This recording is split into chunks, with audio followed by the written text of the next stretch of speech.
The body was in the standalone tub, and it was in a state of decomposition once we chipped away at the concrete.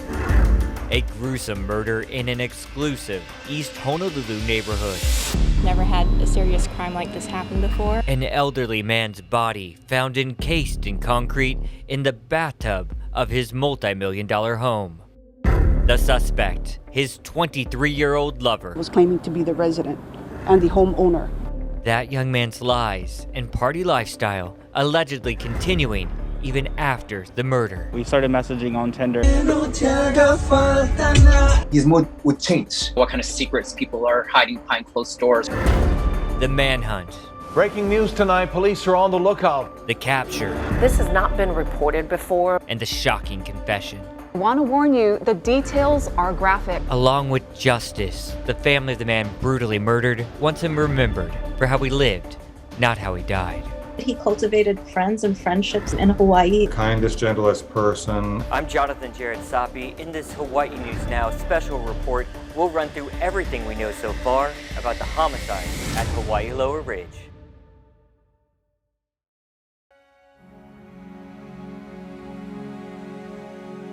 Our story begins here. Hawaii Loa Ridge is a private subdivision in East Oahu, a community with its own tennis courts, parks, clubhouse, even security. No one would ever expect the grisly scene that laid behind the walls of this multi-million-dollar home. That was his home. That's where he wanted to be. Its owner, 73-year-old Gary Ruby. Gary came to Hawaii in the 1970s from Canada and worked for the state. The house was his life dream, and he worked hard to have that home. And, despite where it's located in the money, he wasn't a flashy person. Maya Ruby Clemens is Gary's niece. She says he had a great sense of humor and was a caring, gentle man. She recalls the thoughtful gifts her uncle would give her, not for the value, but for the meaning. One of my favorite memories, when I was little, he would write poems that were stories. And my birthday gift would be the poem packaged in a brightly colored trinket box that told a story about what was on the trinket box. He just would take the time to do things like that, but they often were humorous or something fun and perfect for a little girl. He just was a very special person. She said he was humble, never one to flaunt his wealth. That is, if you even knew he had any. He was the kind of person who would choose a classic piece of clothing and wear that piece of clothing for years because it was what he liked. And so he was not flashy. He was the kindest, gentlest person. Gary's good friend David Dubras agrees.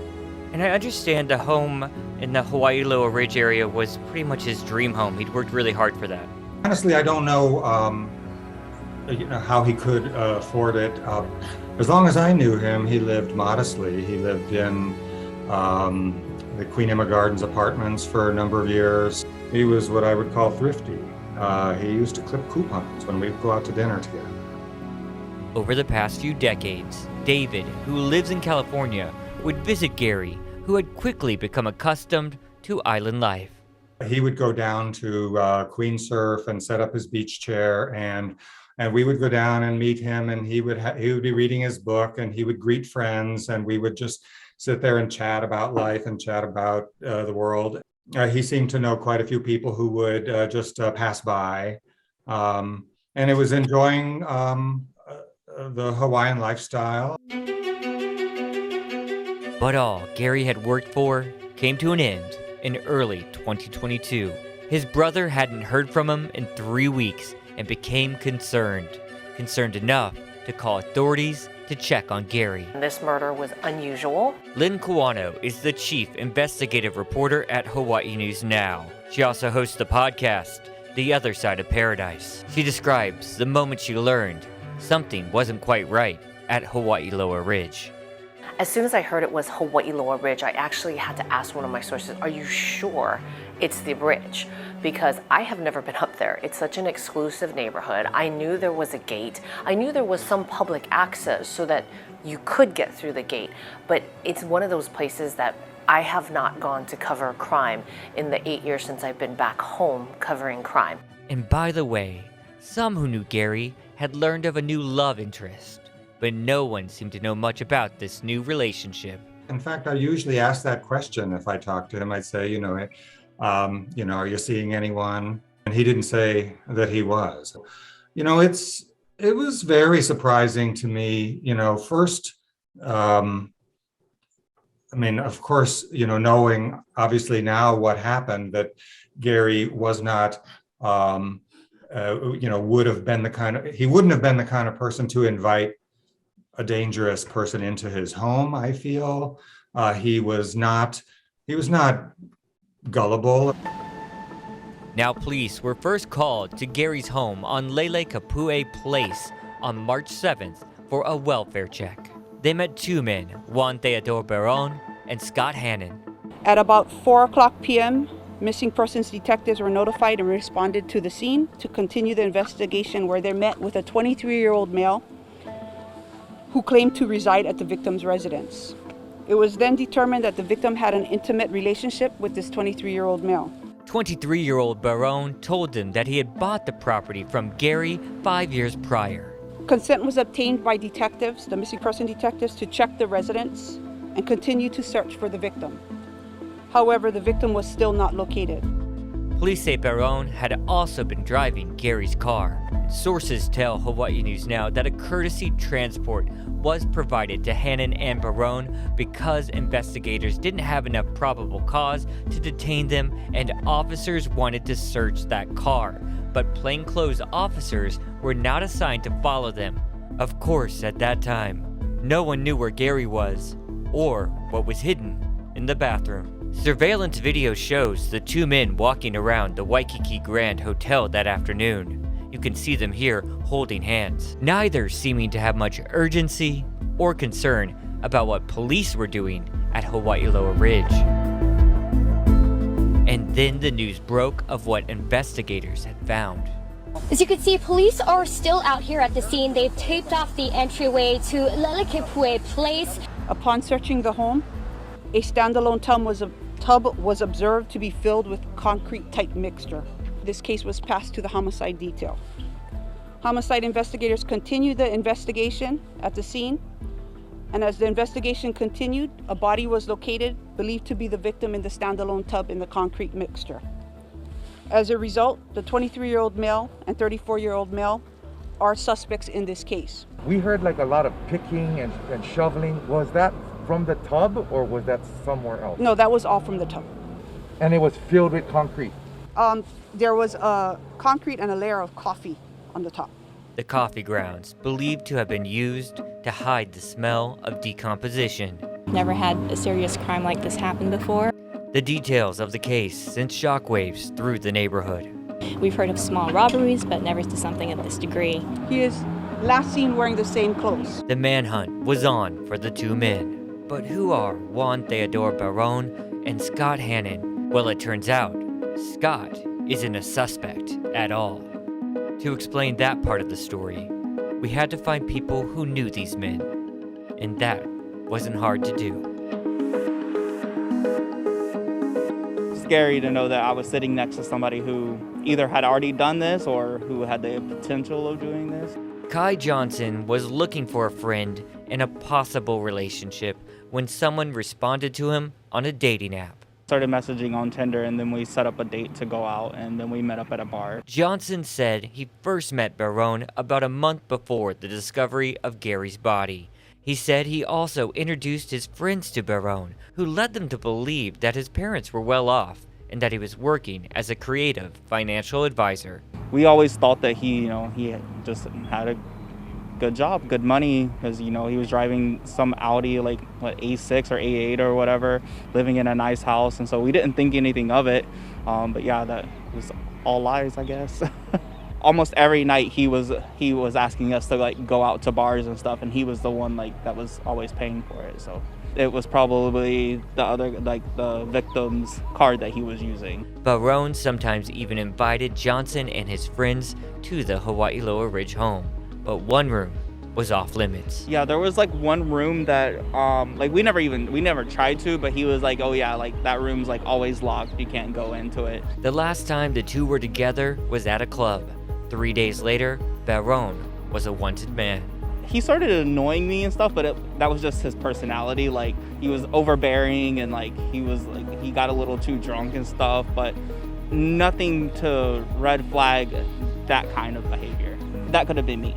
Like that could have been me. Like we spent a long time together quite often. Like that could have been me at any time. And like you hear about stories like this like more often than you should, but you never expect that it's gonna happen to you or that someone that you know is gonna be the person who's doing this. So like you just never think that it's gonna happen to you. Other men have a similar story to tell, and these guys got even closer to the suspected killer. Just err on the side of caution. You'll never know what kind of secrets people are hiding behind closed doors.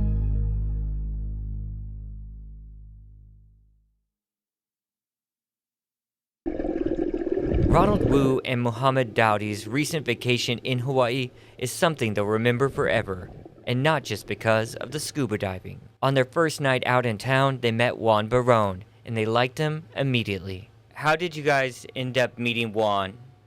We were drinking and we were dancing, and there was a lot of people there. It was a really wild party, and we just randomly saw this young man, and we just randomly asked him to hang out with us, and we started dancing together and drinking, and we just started we just had fun at the club just like everyone else. And after the party was over, we walked outside of the club, and he offered to give us a ride back home. Actually, it was fun, actually. I sent you the first 30-minute video that we had in the car. We were singing Hawaii by Maluma.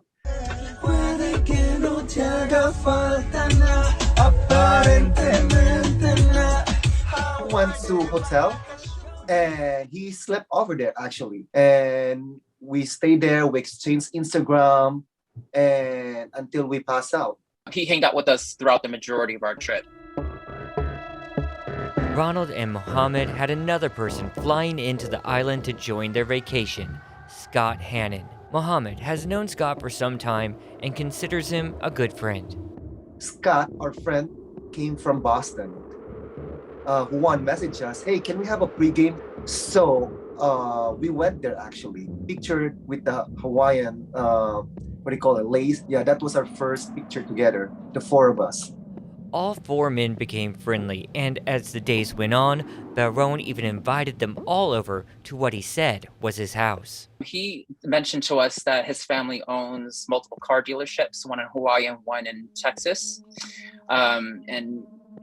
He just gave us the impression that he came from a wealthy family. He didn't really mention to us what he did exactly. And that's when Muhammad started to question Juan's stories. I didn't believe that for some reasons, because he's 23 years old, and I asked him, when did you arrive here in America? So I like to interrogate people about their background. Actually, of course, you want to know who you want to be with. And he said exactly what Ronald said, that his family owns a car dealership. And I said, is it like a secondhand, brand new, or what type of brand? And he couldn't answer exactly straight. And I followed up, is it like a CarMax? He said, yeah, it's kind of like that. It wasn't enough of a red flag to be like, this guy's a bad guy. No, actually, although there's a doubt in me, but of course, I'm not that kind of person I'm going to judge right away. And of course, I'm not a fortune teller. I can tell someone's. But for some reason, there's always like something in him that he's hiding. You can tell to someone. Even with that, Ronald and Muhammad were considering extending their vacation. I was hoping that I can stay in Hawaii for a few more days, and Juan actually offered us a place to stay at that home. Yes. But we decided to go. Yeah, so Jonathan, we could have been murdered or being arrested as well if I agreed to that. The only call was with me. But for some reasons, probably God loves me, destiny that I have, and I said no. Soon Scott was asking his friends if it was okay if he could skip the original plan to head back to the mainland after their stay in paradise. He wanted to spend some more time on Oahu with Juan, a decision that would soon have Scott in a world of trouble. The plan had changed all of a sudden, but I was happy that he would be more happier if he's gonna stay. And Juan messaged me, thank you. I think he's experiencing a lot of loneliness, because when you murder someone and you're the only person who knows that you murdered someone, that's a very lonely place to be in. After discovering Gary Ruby's body in the bathtub of his Hawaii Loa Ridge home, police considered both men suspects on the run. Still, many were wondering, why did HPD let them go in the first place? You'll recall, officers gave them a ride back to Waikiki even after they interviewed the men at Gary's home. Defense attorney Megan Cow, a former deputy city prosecutor, explains. Under our United States Constitution and our Hawaii State Constitution, the government cannot just pluck an individual off of the street and detain that person. Police have to have probable cause to believe someone has committed a crime before the police officer can even detain the person. You cannot hold a person in custody unless there's probable cause. Now, the probable cause standard is very low. All it is the reasonable person would believe that a crime has been committed, but you still have to meet that standard. If you don't meet that standard, you cannot detain a citizen. And here's what defense attorney Victor Baki had to say about the situation law enforcement was dealing with. I find it very interesting that you have people that say they live at this house, or at least one person says they live there, but yet then they're going to give them a ride and relocate them. Just makes no sense at all. And it goes back to if the police had probable cause to believe that not only had a crime been committed, but in this case that these people were somehow involved. And that gives them the 48 hours to sort that out, to avoid this exact situation we're dealing with, which is that people just are simply allowed to leave, and in Hawaii get on a plane and leave the state before the police can get a handle on what's going on. So it's been deemed reasonable to hold people for 48 hours and either then release them or file charges against them. But in this case, it doesn't look like they even gave them 48 minutes. They just took their pictures, it looks like, in front of the garage of the house and got their information and let them go. The probable cause standard is so low that if they have any real suspicion, then they have the full legal authority to arrest and hold for 48 hours. So if they didn't do that, that's telling us that they really didn't have a clue that these guys were involved at all, or they made a huge mistake. Back to the chase. Scott and Juan's time as fugitives did not last long. They were arrested on March 9th in California. The Honolulu Police Department said it worked with U.S. Marshals and other authorities in Los Angeles to track them down. Hannon was arrested at an intersection in Inglewood. Authorities said Baron was in Anaheim and allegedly trying to flee to Mexico on a Greyhound bus. Officials said he was found in a crawl space after he pulled back a metal plate and hid under a bench seat. And just listen to the new details Chief Investigative Reporter Lynn Kawano has learned about his capture. I spoke with contacts in LA with the LAPD as well as people here to get the confirmation. And it's pretty interesting how they were able to get Baron while he was on the bus. As you remember, he was hiding in this little niche in this area where no one should have been. And they noticed some equipment was malfunctioning or wasn't properly intact. They had been watching him. U.S. Marshals, LAPD had been watching him, and they knew he was on this Greyhound bus bound for Mexico. Yet when they pulled the bus over, they couldn't find him. They pulled all the passengers off. They spoke to all the passengers, and he wasn't there. They looked under the seats. They looked everywhere they could on the bus, and they couldn't find him. And I'm told there was some doubt. You know, are you sure this is the right bus? Are you sure this is the right bus? And hand it to those officers with LAPD and the U.S. Marshals, because they didn't quit. They knew he was on that bus. What they did was they pulled out all the luggage and they matched the luggage with the passengers. And there was an extra bag. Whose bag was that? So they knew that he was indeed on the bus. It kept them from quitting, from letting the bus go. He would have been to Mexico if they had let that bus go, if they didn't take that extra step. Once they knew that the bag was on there and that he had been on the bus and the bus had not made any stops up until that point, They went through and they looked in every little nook and cranny on that bus, and they found him hiding. You know, he's a small guy. He could fit in a lot of spaces, and they found him hiding in there. And it's really interesting. I think it's just great police work, and it's great, you know, that they didn't quit, because he would be gone. And then another shocking twist. Scott Hannon was released from custody the day after his arrest. Police now saying Hannon had nothing to do with Ruby's murder, something his friends vouched for. 100%. Really unfortunate that he was arrested, and I will say that right now he's focusing on his mental health. We've also learned that Baron has confessed to this grisly crime according to court records. A criminal complaint says Baron admitted to choking Gary Ruby with a belt after they had sex, and Ruby allegedly told him that he was HIV positive. Tell me what you thought about the statements that were made to the police by the suspect in this case. I think you wanted to say something about that. I just find them to be not in keeping with the person that I know my uncle to be, and that I believe all of his friends that I've had the chance since his passing to connect with have said he was. My uncle kept a very close group of friends for a long time, which means these are people with depth of knowledge about him. And so I really, really trust what they've had to say about him. And he was a person of compassion, honor, kindness, and caring. And the statements that he would tell someone he was HIV positive after having sex does not ring true. I can't even begin to fathom that would have happened, you know, had he been HIV positive. And that to me would be a surprise as well. That wasn't something known to the family. There was so much in the early reporting about this event that really offended me and felt so inaccurate about who Gary was. And you know, I felt that, you know, if all you did was read about the crime and read the statements from the suspect, that you might have thought that he was a mainlander, wealthy, who came to Hawaii and was, you know, dating the local boys or something. And all that none of that rings true to who Gary was. He lived in Hawaii his entire adult life, ever since he left college, and he loved Hawaii, he loved the Hawaiian lifestyle.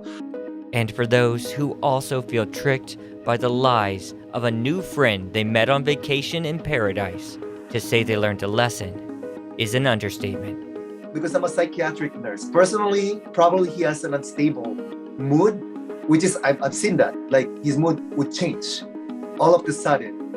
For me personally, I would think he would murder us, probably. For me, in my own perspective. We probably don't know what is in his mind, and we don't know actually how many people he had killed prior to these incidents, because it's real. Actually, someone can do something like that. I haven't opened any of my apps. Take a little break from that for a while. Like, I got the friends that I need. I'm gonna put dating on pause for now. Like, I don't need to meet anybody because you never know, you could be going on a date with a murderer. Right now, Baron is being held behind bars with no bail. That's little comfort for those who knew Gary and are missing their friend. Maybe it doesn't sound interesting, but he was just a kind person. I wanted people to know that.